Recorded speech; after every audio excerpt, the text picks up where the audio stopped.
মানে উনি কি লিভিং ফসিল? না, উনি লিভিং ফ্যান্টম।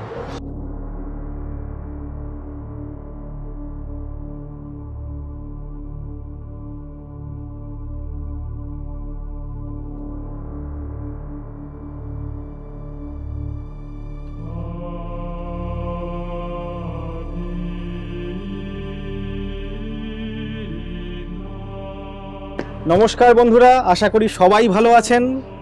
আজকে প্যারিসের এই প্রচণ্ড ঠান্ডায় কিন্তু তা সত্ত্বেও এক রৌদ্রোজ্জ্বল দিনে আমরা চলে এসেছি এক অদ্ভুতুড়ে জায়গায়, এবং আমরা সেখানেই আপনাদেরকে প্রথমে সেই অদ্ভুতুড়ে জিনিসটি দেখিয়ে শুরু করেছিলাম, যার লেজুর হিসেবে আমরা আপনাদেরকে আরও অনেক কিছু দেখাতে চলেছি, যার প্রত্যেকটাই অতি প্রাকৃতিক।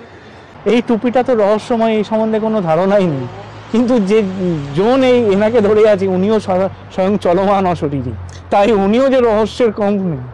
উনি হচ্ছেন স্বয়ং চলমান অশরীরী, সেই জঙ্গলের প্রাচীন প্রবাদের মতো উনিও সেই চলমান অশরীরী। নমস্কার বন্ধুরা, আপনিও ওইজ্ঞানের কথার সূত্র ধরেই বলি, আজকে নতুন ইংরেজি নববর্ষে আপনাদের সকলকে স্বাগত আমাদের একটা নতুন ব্লগে। অভিজ্ঞানকে আমি একটু আগেই বলছিলাম যে আমাদের তো আসলে প্রত্যেকেরই বহুদিন বিদেশে হয়ে গেল, বিভিন্ন রকম অভিজ্ঞতা, তার মধ্যে কিছু অভিজ্ঞান আমি আজ অবধি জীবনে, আমার লাইফে অনেকগুলো অভিজ্ঞতা আছে, দেশে হোক বিদেশে হোক, কিছু অভিজ্ঞতা আমি সত্যি আজ অবধি কখনো ব্যাখ্যা করে উঠতে পারিনি, তার কোনো বৈজ্ঞানিক ব্যাখ্যা আমি পাইনি। তো সেটাকে তুমি ভৌতিক বলো, আধিভৌতিক বলো বা যাই বলো, এই ব্যাখ্যাগুলোকে আমরা কখনোই সেইভাবে পেরে উঠিনি। তো আমি জানি না দাদা, আপনার জীবনে এরকম কোনো অভিজ্ঞতা আছে কিনা, ভৌতিক বা আধিভৌতিক? আসলে আমি জন্মেছিলাম পাবনাতে, বাংলাদেশে, আজকের বাংলাদেশ। সেখানে প্রচুর গাছপালা ছিল, শহর ছিল গ্রামের মতো, প্রচুর বাঁশ গাছ, তারপরে কদম ফুলের গাছ। তা সেই সব জায়গায় ছোটোবেলায় যখন যেতাম, বিশেষ করে সন্ধ্যেবেলার দিকে বা খেলা শেষ করে যখন বাড়িতে ফিরতাম, পরবর্তীকালে চন্দননগরেও যখন পড়াশোনা করেছি, একই রকম আজকের মতো তো এই রকম এত বিল্ডিং, এত ঘরবাড়ি ছিল না, প্রচুর গাছপালা ছিল, পুকুর ছিল। তো তার পাশ দিয়ে যেতে গেলেই সবসময় একটু বাঁশ গাছে যেন একটা বাতাস এলেও মনে হতো অশরীরী কোনো আত্মা বোধহয় আমাদেরকে ভয় দেখাচ্ছে কি যাচ্ছে। তা আমরা বলবো সেই গল্পগুলো আস্তে ধীরে বলবো। তাহলে আমরা আজকে এমন একটা জায়গায় এসছি, পৃথিবীর অন্যতম শ্রেষ্ঠ বলতে গেলে একটা পীঠস্থান। তার কারণ এখানে মানুষ মারা গিয়ে শৈল্পিক যে চেতনা বা শৈল্পিক যে জিনিসগুলো রেখে যায়, সেখানে সারা পৃথিবী থেকে মানুষ এটা দেখতে আসে। এর নাম হচ্ছে পার লাশেজ। পের লাশেজে কিন্তু এখন 1 মিলিয়ন, মানে প্রায় 10 লাখের ওপর সমাধিক্ষেত্র। আচ্ছা। এটা 1804 সাল থেকে শুরু হয়ে আর এখনো কিন্তু অ্যাক্টিভ সমাধিক্ষেত্র এটা, যদিও এখন আগের থেকে অনেক জায়গা কমে গিয়েছে, কিন্তু এটা এখনো। এবং একটু ইতিহাসটা বলে দেবো বন্ধুদের জন্য, তোমাদের জন্য। এইটা দাদা 10 একর জমি এবং শহরের ভেতর। এটা শুরু হয় অ্যাকচুয়ালি, এটার নামটা যা সিমেট্রি লা পের ল্যাশেজ। পের ল্যাশেজ মানে ফাদার ল্যাশেজ। এই সিমেট্রিটা তৈরি হয় লুই দা 14 যিনি কনফেসার ছিলেন, লা পের দে ল্যাশেজ, তার নামে এটা। এবং তার আগে এটা ছিল একদম রোমান ক্যাথলিক সিমেট্রি, কিন্তু 1804 সালে যখন নেপোলিয়নের রাজত্বে উনি প্রথমবার এটাকে রিলিজিয়ান ফ্রি করে দেন। অর্থাৎ উনি বলেছিলেন যে every citizen has the right to get varied here. তাই এখানে এখন কিন্তু এটাতে হিন্দু সিমেট্রিও আছে, মুসলিম সিমেট্রিও আছে, জু সিমেট্রিও আছে, এবং খ্রিশ্চান সিমেট্রি তো আছেই। আর এটা আরেকটা যেটা সব থেকে বড় কথা, এই পের ল্যাশেজ হচ্ছে ফ্রান্সের প্রথম পাবলিক সিমেট্রি।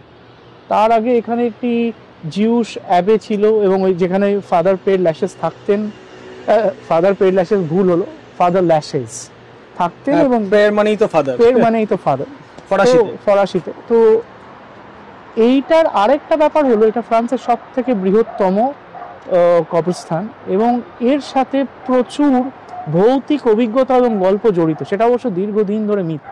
আর যেটা সব থেকে বেশি ইম্পর্টেন্ট, সেটা হলো পৃথিবী বিখ্যাত সব সাহিত্যিক, আর্টিস্ট, এরা সব এর সাথে যুক্ত। যেমন জিম মরিসন, যেমন অস্কার ওয়াইল্ড, যেমন এডিথ পিয়াফ, যেমন ইউজিন দেলাক্রোয়া, তারপরে প্যারিসের যিনি বর্তমান প্যারিসের রূপকার মসিও ওসমান, ব্যারন ওসমান, এইরকম লোকেদের সাথে, মার্সেল মার্সো, অস্কার ওয়াইল্ড, কার নাম বলবো না। এবং এখানে হলিউড অ্যাক্টর থেকে থেকে সবাই। এবং আরেকটা জিনিস বলি, যখন এটা শুরু হয়েছিল তখন কিন্তু এতটা বিখ্যাত ছিল না, মানে 1830 সালে মোটে 33টা মতো কবর ছিল।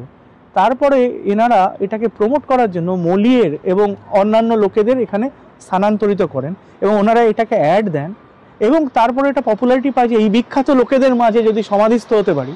আর আজকের দিনে পেড ল্যাশেসে জমি পাওয়া প্রায় টাফ, খুবই নেক্সট টু ইম্পসিবল। একমাত্র সেলিব্রিটি না হলে, খুবই হাই প্রোফাইল না হলে, সিমেট্রি না হলে। আগে এখানে পোড়ানোর ব্যবস্থা ছিল না, সেটাও হচ্ছে। ক্রিমেটোরিয়াম 1830 থেকে এখন আছে। স্বামী বিবেকানন্দেরও সমাধি আছেন এখানে। এখানে আমি দেখেছি যে দেওয়ালের সঙ্গে নাম লেখা রয়েছে টাটা ফ্যামিলির অনেকের। এবং লাস্ট আমি বলবো এখানে মিউর দ্য ফেদারেস, অর্থাৎ the wall of the commune.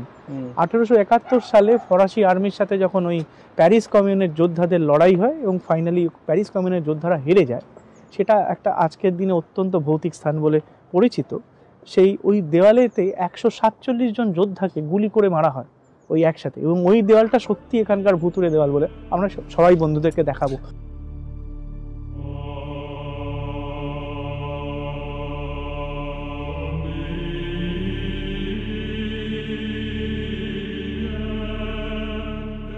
আমরা আবার চলে এসেছি পেয়ার ল্যাশেসের যে মেন গেট তার ঠিক ভেতরে, এবং বহু মানুষ, বিখ্যাত মানুষ, সাধারণ মানুষ তারা এখানে চিরশয্যায় শায়িত রয়েছেন। তো দেবাশিস দা, আমরা যখন আলোচনা করছিলাম আগে যে বিখ্যাত মানুষদেরকে আমরা বন্ধুদেরকে দেখাবো, কাকে দিয়ে শুরু করলে ভালো হয়? Gym Morrison? একদম, আমিও এটাই ভেবেছি। তার কারণ হচ্ছে যে আমরা এখন যেখানটা দাঁড়িয়ে আছি সেটা হচ্ছে ডিভিশন 1, তো এখান দিয়ে আমরা এখন হেঁটে যাব ডিভিশন 6-এ। জিম মরিসনেরটা হচ্ছে একমাত্র খালি সব থেকে বিখ্যাত এবং সব থেকে ভিজিটেড সিমেট্রি নয়, ওটা সব থেকে ভৌতিক বলেও, তার কারণ সাইটিং আছে এবং ওনার তথাকথিত একটি বিতর্কিত ছবিও তোলা হয়েছে ওনার সো কল্ড অ্যাপারিশন বা আত্মার, সেটা নিয়েও বহুত কন্ট্রোভার্সি আছে, সেটা আমরা ওখানে গিয়ে বলবো। আমার মনে হয় জিম মরিসনের থেকে যোগ্য ব্যক্তি আর কেউ এখানে হবে না। চলো তাহলে যাওয়া যাক। চলুন আমরা তাহলে যাই।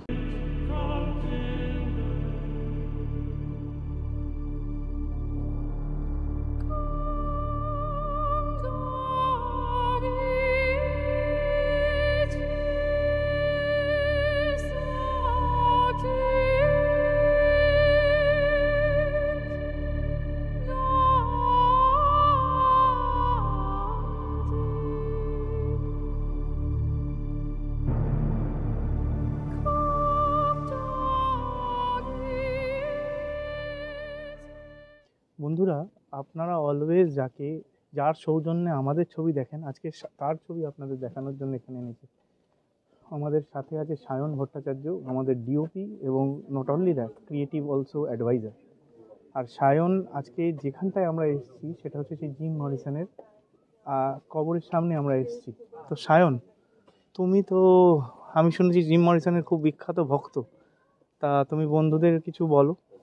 আমি একটা গান দিয়ে শুরু করবো দেবাশিস দা।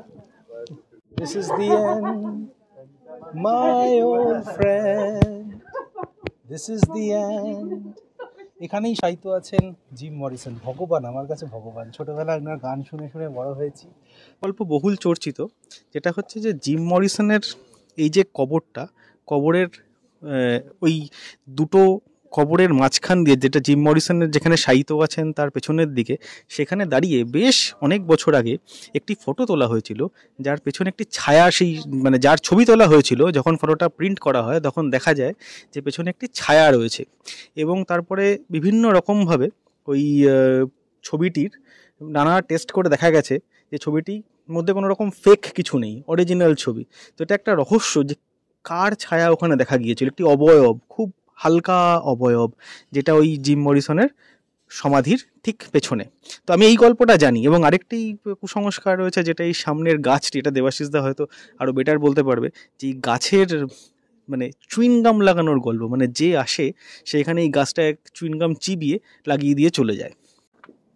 একজন রক হিস্টোরিয়ান ব্রেট মাইসনার, আচ্ছা, তার আগে, আচ্ছা, সেই যিনি ছবিটা, কিন্তু তার আগে এটা কেন এরকম হলো, যে এইটা এরকম ভাবে আর কি হলো, বিভিন্ন সময় বিভিন্ন লোক যারা রাত্রিবেলার দিকে, বিশেষ করে যারা গার্ড থাকেন এখানে, তারা অনেক সময় এখানে একটি অস্বচ্ছ ছায়াকে হাঁটতে দেখেছেন এবং মাঝে মধ্যে গানে দু এক কলি শুনতে পেয়েছেন এবং তারা বিভিন্ন সময় ভয় পেয়েছেন। এবং আরেকটা জিনিসও শুনতে পেয়েছেন, যেটা হচ্ছে শিশুর কান্না, সেটা পাশ থেকে, সেটা হয়তো পাশ থেকে, হ্যাঁ। সেটা শিশুর কান্নাটা পাশ থেকে, কিন্তু তারপরে যেটা হয়, এই ব্যাপারটা বহুদিন ধরে চলছিল। 1971 সালে যখন জিম মরিসন মারা যান, ওনার মৃত্যুটাও কিন্তু অনেকে স্বাভাবিক মানে না, কেন উনি ওভারডোজ অফ ড্রাগে মারা যান। এবং কেউ কেউ বলে ওনার এগেনস্টে ষড়যন্ত্র করা হয়েছিল, কেউ কেউ বলে যে ওনাকে ইচ্ছা করে আগেই খুন করা হয়েছিল, এটা একটা তার কারণ ওনার থিওরি আছে। রাজনৈতিক মতাদর্শটা একটু অন্যরকম ছিল সেই সময়কার প্রেভালেন্ট আমেরিকান মতাদর্শ থেকে। উনি সেই সময় এতে অদ্ভুত মানে যেটাকে বলে সার্কামস্টান্সেসগুলো ঠিক ছিল না। তারপরে ওই ব্রাইট মাইসনার এটা নিয়ে রিসার্চ করতে থাকেন এবং ওই ছবিটা তোলেন ব্রাইট মাইসনার, এবং শুরুতে ওটাকে ফেক বলে অনেক রকম ভাবে চ্যালেঞ্জ করা হয়। মানে উনি চলে এসেছিল আর কি, মানে ছবিটা ওই সময় চলে আসে, কিন্তু লোকে ভাবে যে ওই সময় আর কি ওটা আর কি ফেক, কিন্তু তা নয়। অনেক রকম পরীক্ষা নিরীক্ষা করে দেখা গেছে সত্যি ওটা একটা ইয়েতে, এবং এখন ওটা প্রামাণ্য আছে। প্রচুর ফরেনসিক টেস্ট হয়েছে, জানি, আমি দেখেছি, পড়েছি এটার ব্যাপারে। এখনো অনেকে, যদিও এখন নিয়ম কানুন অনুযায়ী রাত্রি 6:30টার পর গরমকালে, এবার গ্রীষ্মকালে এবং শীতকালে 5:30টার পর কাউকে থাকতে দেওয়া হয় না, কিন্তু গার্ডরা এখনো বলেন এখানে এলে কিন্তু তাদের গা ছমছম করে। এবং নানান রিচুয়ালস ওনারা ফলো করেন বন্ধ করার পর। একটা জিনিস আমরা দর্শকদের বলে দিই, যে এই যে সামনে ফেন্সটা দেখা যাচ্ছে, এটা আগে ছিল, এই ফেন্সটা কিন্তু ছিল না। এই যে ছায়ার ছবি, সেটা পাবলিক হওয়ার পরে লোকে আরও অনেক পরিমাণে, এমনিতেই জিম মরিসন প্রচণ্ড পপুলার, খুবই প্রিয় মানুষের, তারপরে সেই ছায়া ছবি দুয়ে মিলে এমন ক্রেজ তৈরি করলো যে এখানে সে লোকজন জিম মরিসনের গ্রেভ থেকে পাথর পর্যন্ত ভাঙতে শুরু করলো। তাই জন্য এখন এই ব্যারিকেড করে দেওয়া হয়েছে, যার ভেতরে ঢুকতে দেওয়া হয় না। এই বিষয়ে আরেকটা জিনিস আমি লাস্ট বলে শেষ করব। এই একটু আগেই দেখলাম যে একজন একটা ওল্ড মঙ্কের বোতল দিয়ে গেলেন, এবং সেই ভদ্রমহিলা ব্যারিকেডটাকে প্রায় ডিঙিয়ে গেলেন। আমরাও ভাবছিলাম ঢুকবো, কিন্তু আমাদের সাথে ওল্ড আছে, মঙ্ক নেই।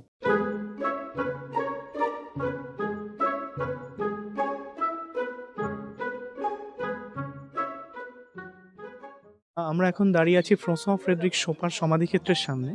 François Frederic Chopin Polish Franco composer, যিনি পৃথিবী বিখ্যাত, এবং তার ভেতর একটা মিউজিক প্রায় সকলেই শুনেছে, লা নক্তিউন।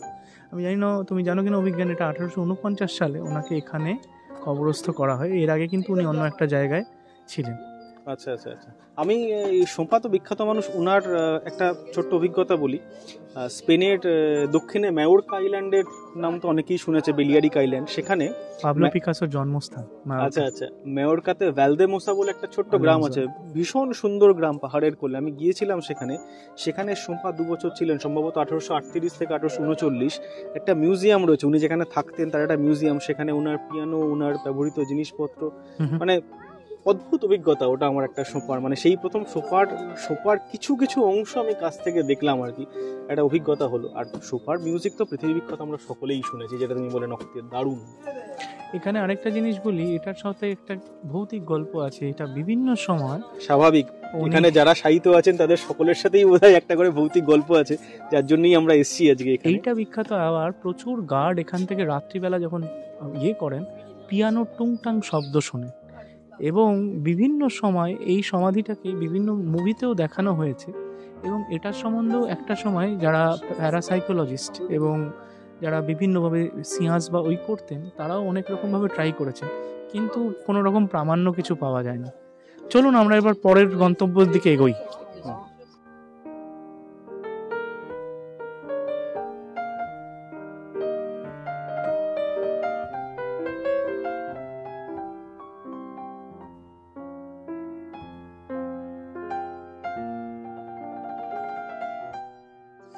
যতবারই আসলে এই পার লাশেস প্যারিসের এই সিমেট্রিতে আসি, কোনো সময় আসি দুঃখে স্বজন হারানোর, তার কারণ আমাদের বাংলা কমিউনিটির বা ভারতীয় কমিউনিটির যারাই এই পৃথিবী ছেড়ে চলে যান, অনেক সময় তাদের দেশে হয়তো দেহটাকে নিয়ে যেতে পারে না। দেখুন, এখানে দুঃখ ভারাক্রান্ত মন নিয়ে মার্গারেট নামের এক মহিলা কতশো বছর আগে মারা গেছে, সে যেন এখনও কেঁদে চলেছে। এর দিকে তাকালেই বিষণ্ণতায় মন কেমন যেন ভারাক্রান্ত হয়ে পড়ে। Padre nuestro que estás en el cielo, santificado sea tu nombre, venga tu reino, hágase tu voluntad en la tierra. অভিজ্ঞান, এই যে মোজোলেন্টের সামনে আমরা দাঁড়িয়ে আছি, এই স্মৃতিসৌধটা, এটা হচ্ছে মসিও অ্যাডলফ থিয়ের্সের। এর সম্বন্ধে তোমার জানা আছে? মানে খুব সামান্য, আমি যতটুকু জানি উনি ফরাসি প্রেসিডেন্ট ছিলেন, তার বেশি কিছু নয়। একদম তুমি ঠিকই জানো, ইনি ছিলেন থার্ড রিপাবলিকের সেকেন্ড প্রেসিডেন্ট। আচ্ছা। 1870 মানে 1860-এর শেষ দিক থেকে 1870-এর ওই 73, 74, 75 অবধি উনি ছিলেন। এবার এখানে একটা মজাদার গল্প আছে। ভূতের গল্প নিশ্চয়ই? অবশ্যই, কেন আজকের তো আমাদের এটা ভূতের গল্প ছাড়া আমরা সেই জায়গাগুলো আজকে দেখাচ্ছি না, তো 1 লাখের ওপর সমাধিক্ষেত্র আছে। অ্যাডলফ থিয়ের্সের এখানে গল্পটা হচ্ছে যে এই ওনার অ্যাপারিশন, অর্থাৎ ওনার প্রেতাত্মাই বলো বা ওনার আত্মাকে প্রচুর লোকে চাক্ষুষ করেছে রাতের বেলা, এবং উনি একটা টিপিক্যাল সেই ওই মানে 19বিংশ শতাব্দীর একটা জামা কাপড় সেই রকমভাবে পরতেন, ফরাসি যেরকম সেই সময়কার ইয়ে ছিল, এবং ওনাকে অনেকেই রাত্রিবেলা ঘুরতে দেখা গিয়েছে। এটাতে হলো রাতের বেলার গল্প। মজাদার গল্প হচ্ছে দিনের বেলায় এই কবরে একটু খালির দিনে অনেকেই যখন এটার পাশ দিয়ে পাস করেছে, তখন দেখা গিয়েছে যে তাদের জামা কাপড়ে টান পড়ছে। তাই অনেকের ধারণা, মানে কেউ যেন তাদের কাপড় বা তাদের কোট বা ইয়েটাকে টেনে ধরছে। তাই অনেকেরই ধারণা যে ওনার এই গাম্ভীর্য এবং ওনার উপস্থিতিটাকে বোঝানোর জন্য উনি লোককে বোঝাতে চাইছেন যে আমি কিন্তু এখনো আছি। সর্বনাশ, আমি তো ঘাবড়ে গেলাম, কোটটাকে সামলে রাখি। তোমার জামা কাপড়ে টান পড়েছে নাকি? এখন অবধি পড়েননি, তবে এখান থেকে তাড়াতাড়ি চলে যাওয়াই ভালো, কখন কখন টান দেবেন। না, এটা কিন্তু খুব বিখ্যাত, এবং অন্যতম পেড ল্যাশেসের যে যত রকম ভূতের গল্প আছে তার ভেতর কিন্তু অ্যাডলফ থিয়ের্সের গল্পটা খুব বিখ্যাত, এবং এটা অনেকেই চাক্ষুষ করেছেন এবং অনেকে উপলব্ধি করেছেন। কেন কি চাক্ষুষেরটা বেশিরভাগই রাত্রিবেলা হয়েছে, কিন্তু উপলব্ধিটা দিনের বেলা এবং রাতের বেলা দুক্ষেত্রেই হয়েছে। তো বন্ধুরা, বস্ত্রহরণ আমরা শুধু মহাভারতেই জানতাম, এখানেও যে বস্ত্রহরণের একটা সম্ভাবনা রয়েছে, সেখান থেকে বেঁচে থাকাই ভালো। হরণ না, এটা অনেকটা বস্ত্র কুঞ্চন এবং বস্ত্র আকর্ষণ। ওনার ওপরের ওই মূর্তিটা দেখলে দেখা যাচ্ছে যে সেখানেও বোধহয় একটু বস্ত্র নিয়ে টানাটানির গল্প রয়েছে। খুবই কোইন্সিডেন্টাল। এই বিষয়ে দাদাকে নিয়ে আমরা পরে আলোচনা করব।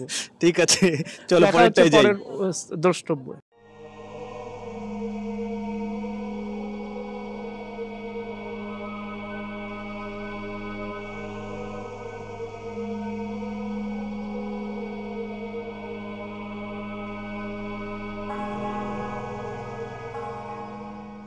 বন্ধুরা, শুরুতেই আপনাদেরকে যে বলেছিলাম চলমান অশরীরী একজন আমাদের সাথে রয়েছেন।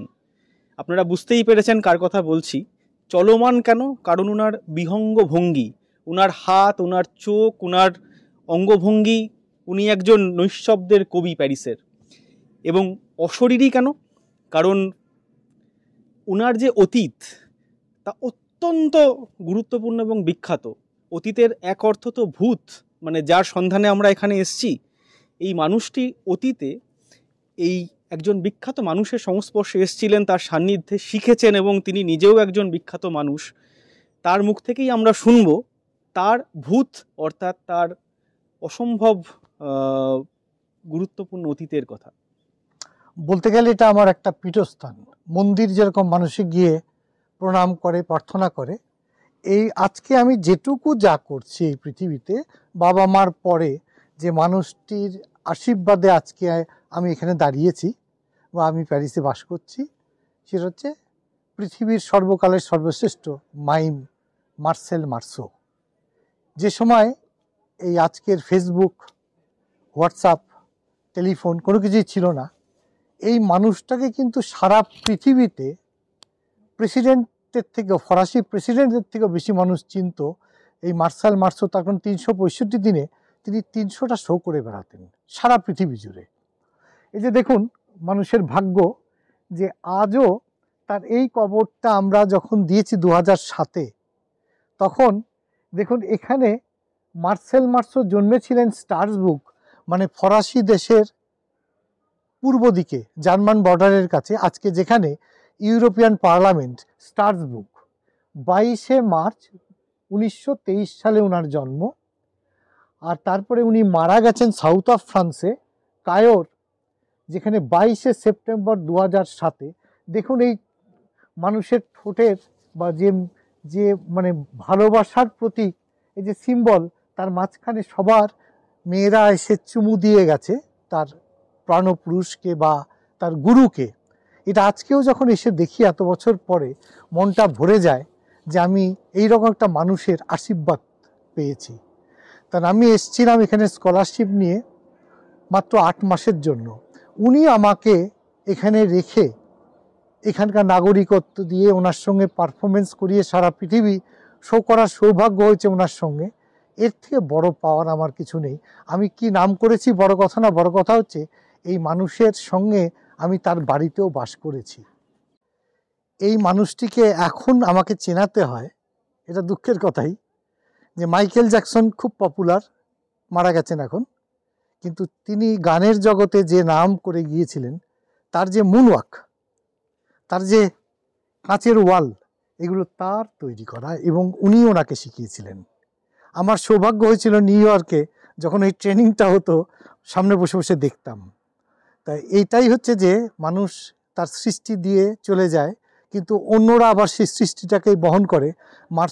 মার্শাল মার্সোকে কিন্তু মাইকেল জ্যাকসনও অসম্ভব মানে শ্রদ্ধা করত এবং সারা পৃথিবীতে বলতো যে আমার এই মুন ওয়াক এবং কাঁচের ওয়াল সব কিছুই কিন্তু মার্সোর দেওয়া। দাদা যার সন্তান তুল্য সেই বিশ্ববিখ্যাত মার্সেল মার্সো, তার এক স্মৃতি তিনি দাদার কাছে রেখে গিয়েছেন, সেটা হচ্ছে তার টুপি, যেটা দিয়ে আমরা আজকের এপিসোড শুরু করেছিলাম। ভুলেই গেছেন সেই অদ্ভুত সুন্দর টুপি যেটা পরে তিনি নানা জায়গায় পারফর্ম করেছেন। দাদা আপনি একটু বলুন টুপিটার ব্যাপারে। তা উনি চেয়েছিলেন যে আমার কাছে এমন একটা স্মৃতি থাকবে সারা জীবন ধরে যেটা আমি বহন করে বেড়াবো। উনি একদিন আমাকে তার বাড়িতে রেখে এটা দিয়েছিলেন এবং আমার মাথার উপরে পুড়িয়ে দিয়ে বলেছিলেন যে তুই সারা পৃথিবী জয় কর। তো এইটা আমার কাছে বলতে গেলে অমূল্য ধন। মানে আমার সারা পৃথিবীর যা কিছুর তুলনায় আমি কোনোদিন এটা হাতছাড়া করতে পারবো না। একদম মার্সেল মার্সোর উষ্ণিস বংশানুক্রমিকভাবে তার সন্তান তুল্য দাদার হাতে রয়ে গিয়েছে।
বন্ধুরা, আমরা এখন একজনের স্মৃতিসৌধের সামনে দাঁড়িয়ে আছি যিনি পৃথিবী বিখ্যাত এবং কলকাতার সাথে তার নিবিড় যোগ। কেন বাঙালি আর হোমিওপ্যাথি আলাদা নয়। আমরা এখন দাঁড়িয়ে আছি হ্যানিম্যান, যিনি হোমিওপ্যাথির ফাউন্ডার অর্থাৎ পথিকৃৎ, তার একদম স্মৃতিসৌধের সামনে।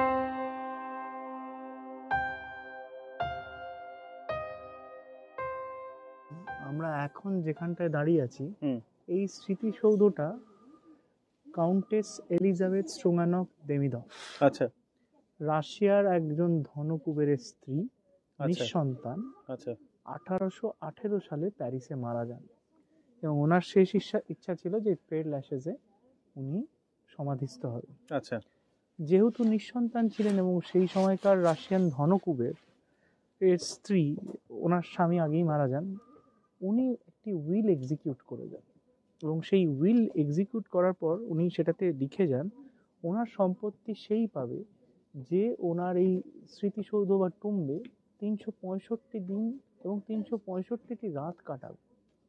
আচ্ছা, বহু লোক পয়সা, ইন্টারেস্টিং। হ্যাঁ মানে এই গল্পটা একটা সময় এই লা পেতি জুগনাল এবং ওই সেই সময়কার ফরাসি কাগজে প্রচণ্ড আলোচিত, মানে ইয়েতে দেখা যাবে ঐতিহাসিকভাবে। সেই সময় অনেকে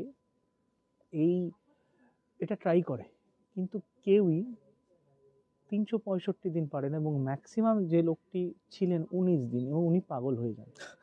এবং কথিত আছে যে রাত্রিবেলা অদ্ভুত অদ্ভুত সব দর্শন হতো, এবং এটাও হতেও পারে সেই সময় 1818 প্যারিসে গ্যাসবাতির আলো, সেই সময় এমনিতেই জায়গাটা গা ছমছমে, তারপরে এই আদি ভৌতিক এইরকম একটা পরিবেশে কিন্তু ভদ্রলোক পাগল হয়ে গিয়ে স্যানিটোরিয়ামে চলে যান। এবং ফাইনালি ওনার যিনি ছিলেন সেটা কিন্তু কোনোভাবেই এক্সিকিউট হবে না, এবং সেটা পরবর্তীকালে স্টেট এক্সচেকারে চলে যায় একটা সময়ের পরে। এটা কিন্তু এখানকার একটা বিখ্যাত গল্প, এবং এখনও অনেক সময় দেখা যায় যে এই রাস্তায়, মানে এটাও কথিত, যদিও এই গল্পটা যেহেতু বহু পুরনো, সাদা সেই 19ঊনবিংশ শতাব্দীর ড্রেস পরা একজন মহিলাকে এই সময় দেখা যায়, খুব বর্ধিষ্ণু পরিবারের, দেখে বোঝা যায়। এবং অনেকেরই ধারণা এটি হচ্ছে ওনার অ্যাপারিশন, অর্থাৎ ওই কাউন্টেস স্ট্রোগানফ এলিজাবেথ। হয়তো একরকম গুপ্তধনের সন্ধানের মতো ব্যাপার। এবং আরেকটি আশ্চর্যজনক বিষয় হচ্ছে, যখন আমি এইগুলো নিয়ে একটু পড়াশোনা করছিলাম, আমার এতদিন স্ট্রোগানফের আইডিয়া ছিল চিকেন স্ট্রোগানফ অবধি, কিন্তু পরবর্তীকালে আমি জানতে পারলাম যে কাউন্টেস এলিজাবেথ স্ট্রোগানফ ডেমিডফও আছেন। তাই উনি কিছু খারাপভাবে নেবেন কিনা আমি জানি না, কিন্তু না, ওনার প্রতি আমাদের সম্মুখ শ্রদ্ধা রয়েছে, এবং বন্ধুরা যারা আপনারা আসবেন অবশ্যই এখানে দেখে যাবেন। গুপ্তধন না পেলেও, মানে ধন না পেলেও জায়গাটা খুবই মনোরম, এবং একটা সুন্দর ভিউ পাওয়া যায় নিচে খোলা, বেশ জায়গাটা বেশ অনেকটা উঁচুতে, এবং এখান থেকে নিচে শায়িত প্রায় হাজার হাজার সমাধি দেখা যায়, গাছের ছাওয়ায় ঢাকা, আর শীতকাল বলে পাতাও নেই, তো একটা অদ্ভুত পরিবেশ তৈরি হয়েছে।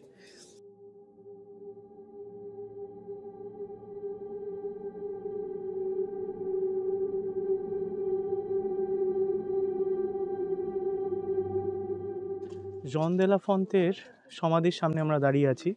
প্রথম যিনি পেইন্ট করেছিলেন ইসপস ফেবলস, এবং for the first time he painted that. তো জন দে লা ফন্তের যে অবদান বিভিন্ন সময় এবং ফরাসি সাহিত্যের উপর, সেটা অনবদ্য। আমরা এখন দাঁড়িয়ে আছি বিখ্যাত নাট্যকার, ফরাসি নাট্যকার মুলিয়ারের সমাধির সামনে। দাদা তো আরো ভালো করে চেনেন, বলতে গেলে ফিলোসফার, এক সময়কার সমাজের সবকিছু নিয়ে তার ব্যঙ্গাত্মক বা রূপক ধর্মী বহু নাটকের উনি রচয়িতা। এবং আমার সৌভাগ্য এখানে এইটুকুই বলতে পারি যে আমি একটা ফরাসি নাট্য দলের সঙ্গে 2009 থেকে 2011 কাজ করার আমার সৌভাগ্য হয়েছিল। নাটকটার নাম ছিল কোশন দ্যান। তা বেশ কিছু বছর ধরে সারা ইউরোপ থেকে নাটক বাছাই করে মুলিয়ার অ্যাওয়ার্ড দেওয়া হয়। তা আমাদের সৌভাগ্য, আমরা যে 5 জন অভিনয় করেছিলাম তার জন্য আমরা শ্রেষ্ঠ মুলিয়ার অ্যাওয়ার্ড পেয়েছিলাম 2009 ফ্রান্সে। তা আমি আজকে তার সমাধিস্থলে দাঁড়িয়ে কৃতজ্ঞ এবং তাকে গভীরভাবে শ্রদ্ধা জানাই। এই মলিয়েরের সমাধিটি হচ্ছে 2য় নম্বর সমাধি এই 1804-এ এটা শুরু হওয়ার পর থেকে, এবং মলিয়ের অন্য জায়গায় সমাধিস্থ ছিলেন। এনারা যে শুরুতে বলেছিলাম যে এটাকে প্রমোট করার জন্য বিখ্যাত লোকেদের এখানে আনা শুরু করে। মলিয়ের 2য় জন যিনি এখানে ঢোকেন, এবং জন দে লা ফন্তে তার কিছুদিন পরে আনা হয়েছে। চলুন যাওয়া যাক পরের গন্তব্যে।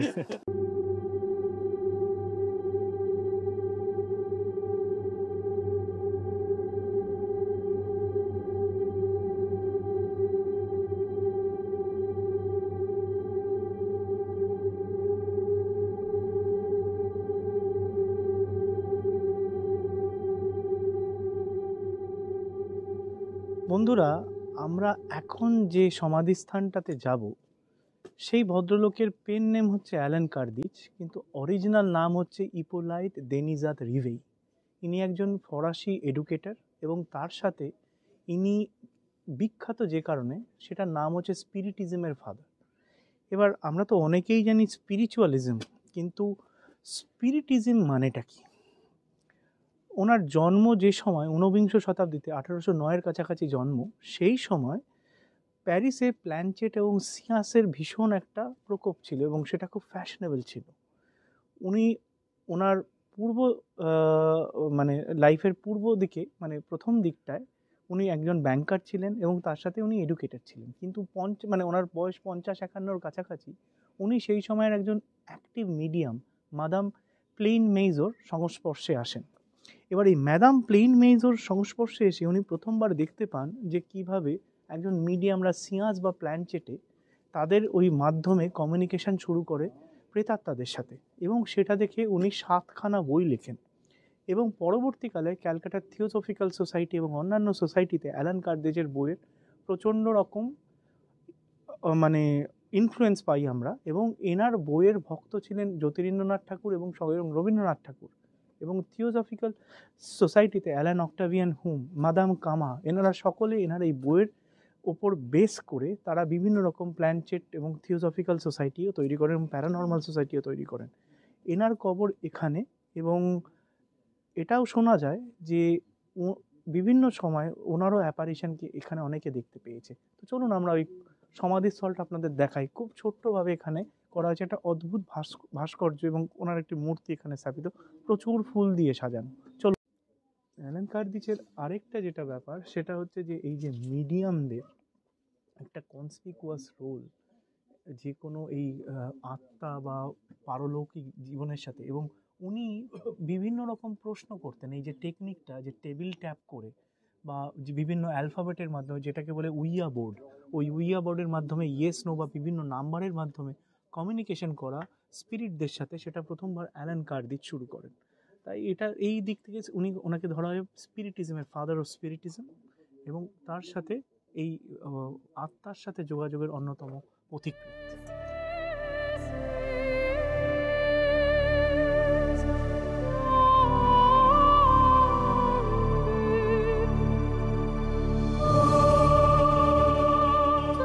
বন্ধুরা, আমরা দাঁড়িয়ে আছি বিখ্যাত নভেলিস্ট মার্সেল প্রুস্টের সমাধির সামনে। উনি খুবই নামকরা ওই মানে ঐতিহাসিকভাবে বিখ্যাত একজন লিটারেরি পার্সন। ইনারও কিছু ভৌতিক ঘটনা আছে যেটা আমরা দেবাশিসদার থেকে শুনবো, কারণ ঢোকার সময় আমার মনে আছে কফি খেতে খেতে দেবাশিসদা ইনার গল্পও বলছিল। প্রুস্টের গল্প, এখন আমরা যেখানটায় দাঁড়িয়ে আছি অ্যাকচুয়ালি এই সিমেট্রির অন্যতম এলাকা, যেটা রাত্রিবেলা কেউ আসে না, ইভেন গার্ডরাও। এবং একটা গন্ধ পাচ্ছি না? হ্যাঁ, বেশ একটা অন্যরকম গন্ধ পাচ্ছি। হতে পারে হয়তো অনেকগুলো ফুল রাখা আছে কবরের উপর। না, গল্পটা হচ্ছে যে এখানে গার্ডরাও আসে না কেন, এখানকার এই গল্পটা যেটা সত্যি, উনি প্রত্যেক রাতে, মার্সেল প্রুস্ট ছিলেন বিখ্যাত নাট্যকার বলবো না, প্রাবন্ধিক, এবং তার সাথে বিভিন্ন মানে নভেলিস্ট, ফ্রেঞ্চ নভেলিস্ট, এবং ওনার জীবন সেই সময় অ্যাকচুয়ালি ফরাসি অবশ্যই, এবং ওনার জীবনে প্রচুর নারীর আগমন, এবং উনি বিভিন্ন সময় মানে হি ওয়াজ আ লাভার বয়। এবং মৃত্যুর পরেও যে গল্পটি এখানে আর কি প্রচলিত আছে, যে প্রতি রাতে উনি বেরিয়ে আসেন এবং সেই লাভারদের খুঁজতে থাকেন। এবং এই গল্পটা অ্যাজ রিসেন্টলি অ্যাজ 2012 একজন গার্ড দেখে ফেন্ট হয়ে যায়, এবং পরবর্তীকালে আরেকজন গার্ড আসেন ওটা ভেরিফাই করার জন্য, ভেবেছেন যে না নিঘাত কোনো নেশা বা ইয়ে করে, এবং উনিও তাকে দেখতে পান। তাই এই গল্পটা খুব জীবন্ত, এবং রাতের বেলায় এই এলাকাটা কিন্তু গার্ডরাও অ্যাভয়েড করে চলে। তাই আপনারা এলে অবশ্যই একবার এখানে দেখা করবেন দিনের বেলায়। চলুন দেখা যাক পরের গন্তব্যে।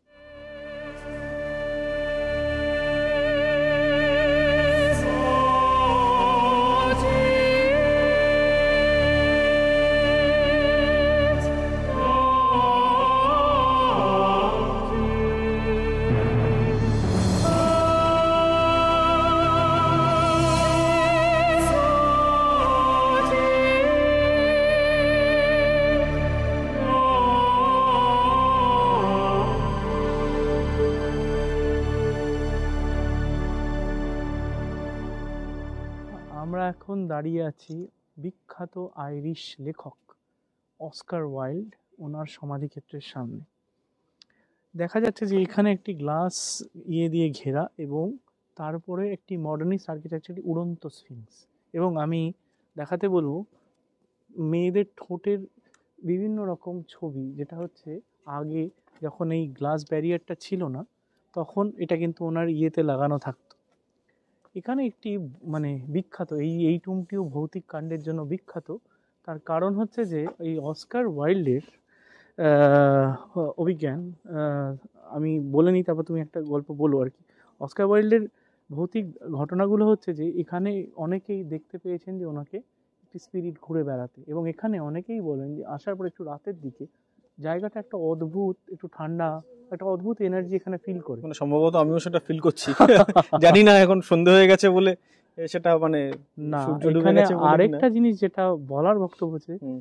যে লোকে বলে এই গ্লাসটা দেওয়ার পর আরো বেশি দেখা যায়, তার কারণ অস্কার ওয়াইল্ড ওনার ভক্তদের আলিঙ্গন এবং চুম্বন পছন্দ করেন, কিন্তু এই গ্লাসের পরে উনি যেন একটু মানে এখন একটু মানে রোষান্বিত এবং রেগে গিয়ে আরো বেশি দেখা দিচ্ছেন। তুমি জানো এটা কি বলছিলে? না, সেরকম কিছু না, মানে হ্যাপি প্রিন্সের জনক যিনি, আমাদের ছোট বয়সে তাকে তো আনহ্যাপি করার কোনো কারণ নেই। তো আমরা এর আগে প্রচুর চুম্বন এখানে সামনে দেখেছি, ছবিতে দেখেছি, আমরা পারলাম না। আপনারা এসে না হয় কাছেই চুম্বন দিয়ে চলে যাবেন, চুম্বন দিয়ে চলে যাবেন, মানে ওনার শ্রদ্ধায়, এটুকুই।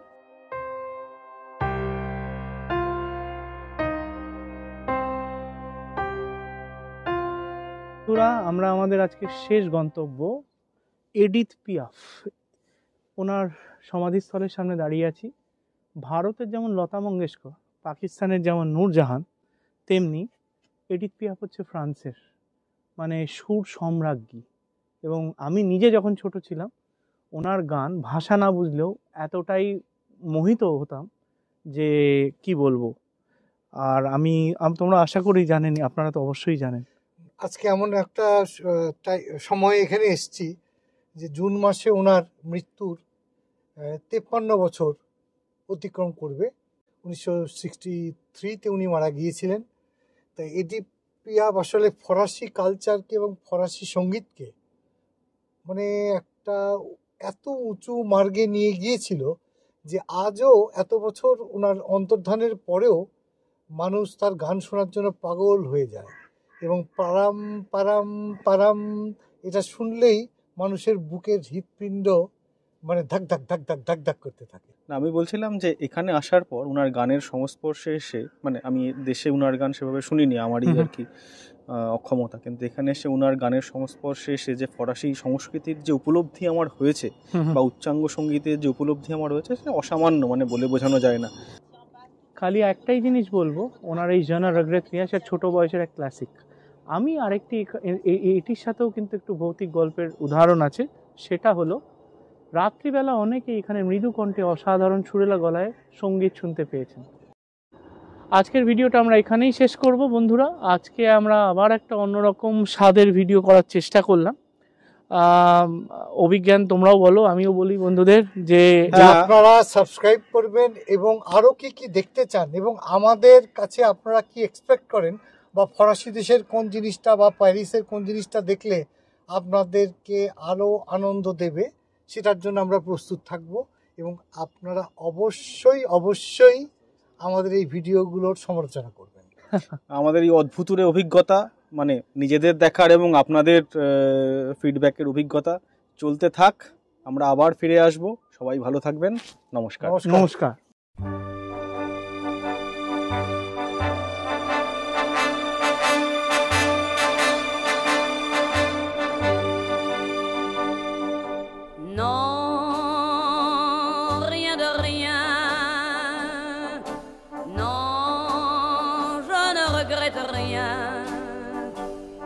Ni le bien qu'on m'a fait, ni le mal, tout ça m'est bien égal.